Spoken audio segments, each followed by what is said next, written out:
Well, good morning. Sunday morning. I did this video once, and then I decided to go back and do it again because I got a little crazy on the first one. But back from the flea market yesterday, picked up a few things. Happy to show you. First, there was this 2-ounce imitation 1987 of an eagle. Picked that up for a buck over spot.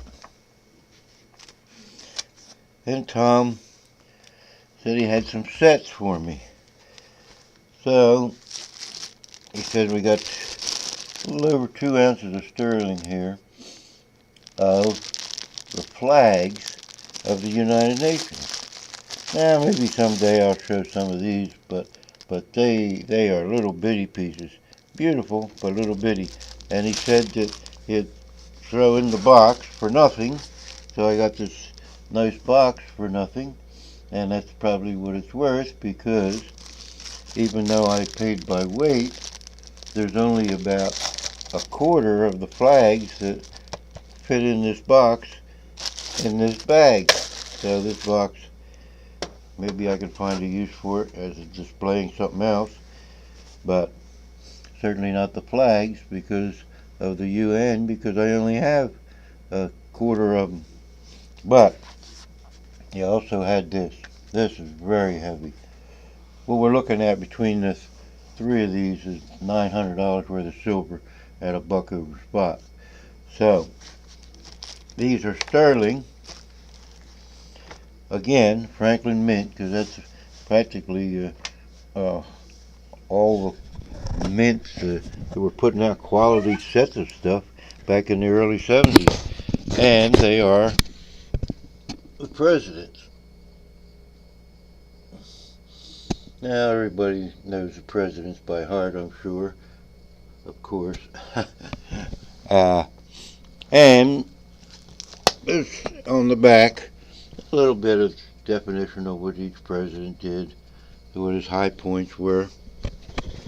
And it goes from Washington all the way through to Nixon.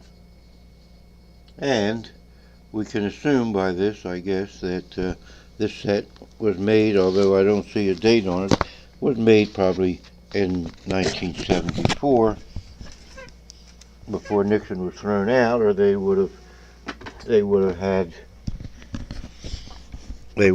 him. They would have had Ford in there like the other set did, the Franklin Mint. Maybe that's why they put that second set of presidents out that I have. But let's talk about something else. Been a lot of chats lately, and these chats are very entertaining. But what I don't like about them is that yesterday we had a very nice long chat with some gentleman that really knew his stuff and made a living off of prognosticating about the equities market and about gold and silver. Now, there was a few, what do I say, not disagreements, but a few comments that I made to him, and it seems that this man got an immediate following from many of the people that were also in the chat. And I will say the guy did his homework. But you know how I feel about charts. And every time, well, let's talk about something else for a brief second. Do you know the idea of falsifiability? That the value of any theory is the degree of falsifiability. Now, if it has a very, very, very high degree of falsifiability, something like Einstein's prediction of the curvature of light passing a huge gravitational object, then if it's off by a fraction of a degree, then the value of the theory is lost. so it has a tremendous amount of falsifiability. But when this gentleman was talking, that he always had a caveat at the end. Well, this could do that, or that could do this and that, and there was no degree of falsifiability. Whichever way the damn chart went, even though he sounded like he knew everything he was talking about, whichever way the chart went, he had an explanation for us. So there was no degree of falsifiability. So to me, what the gentleman was saying had no value whatsoever. But there seemed to be a tendency of others in the group that give this guy a lot of credit. Now, one of the things that I mentioned, he was talking about the Dow Jones Industrial Average, and this needs maybe people don't understand how how that works. Well, the Dow Jones is made up of 30 industrial stocks. Now, they're not really industrial. Some of them are Johnson and Johnson. Some of them are pharmaceuticals. Some of them are industrial. Some of them are banks and so forth. So anyway, a couple oil companies in there too, by the way. How the Dow Jones works is if you take the top 30 market cap companies, and they're in the Dow.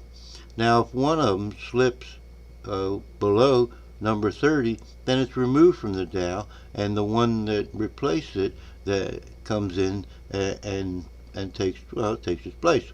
Obviously, from the way I worded that. Now, what happens is many of your pension funds, which are some of the largest holders of equity in the world, and many just plain what they call spiders. Spiders is something that limits itself to only buying the Russell 500 or only buying Nasdaq or only buying Dow. So take the people whose bylaws dictate in these mutual funds, and there's many mutual funds other than just pension funds from states and all, that they have to hold the Dow 30. So you take a stock that's number 30 and it falls off the list. Well, those institutions, by their bylaws, must sell those stocks immediately.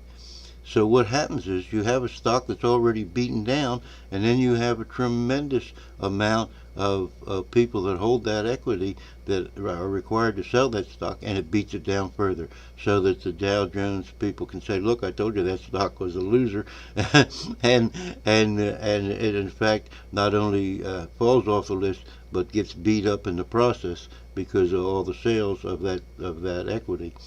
Now, in the other side, stock that comes on the list, now all these other companies, all these mutual funds and pension funds have to buy that stock.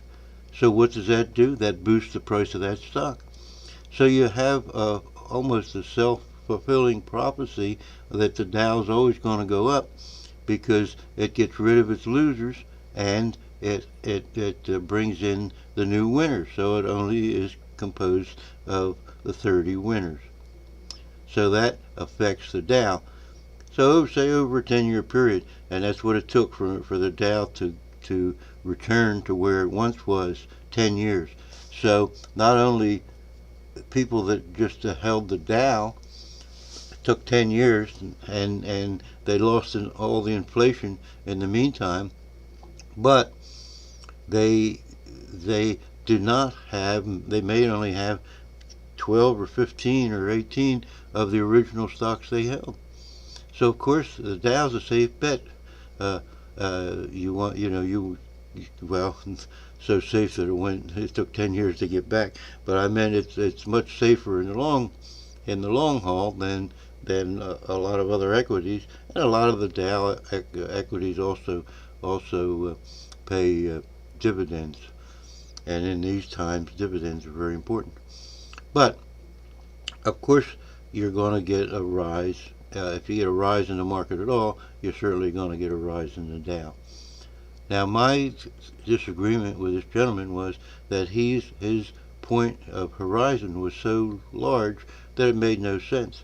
you went back 10 years. Then he wanted a chart that when this chart wasn't working for short term, and then you go back to a chart at 10 years, and that wasn't quite. He said take it back further and further and further, and and another gentleman on it was very nice to keep putting these charts up, and he went back. He said take it back to 29, then back to 22. Well, we're at a point where we're at 70 and 80 years.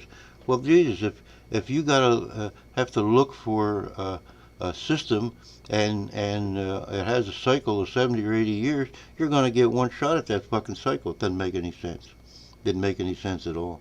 And and we got into a very strong discussion of the effect of copper and why copper went down so drastically last week, and he wasn't even interested. So I didn't put much faith in this gentleman, but what disappointed me more so was the willingness of the other participants to accept everything this guy said, because this gentleman come up with beautiful analogies if you were a 10-year-old kid. And I wasn't interested in analogies. I'm interested in facts. And that rubbed me the wrong way, what this guy was putting out there. Very smooth talker and very knowledgeable, but not a person that I think warranted what do I say? Warranted the listening power of everyone sitting down there like a bunch of munchkins when they should have been jumping all over this guy, and then we'd find out what he was really made of.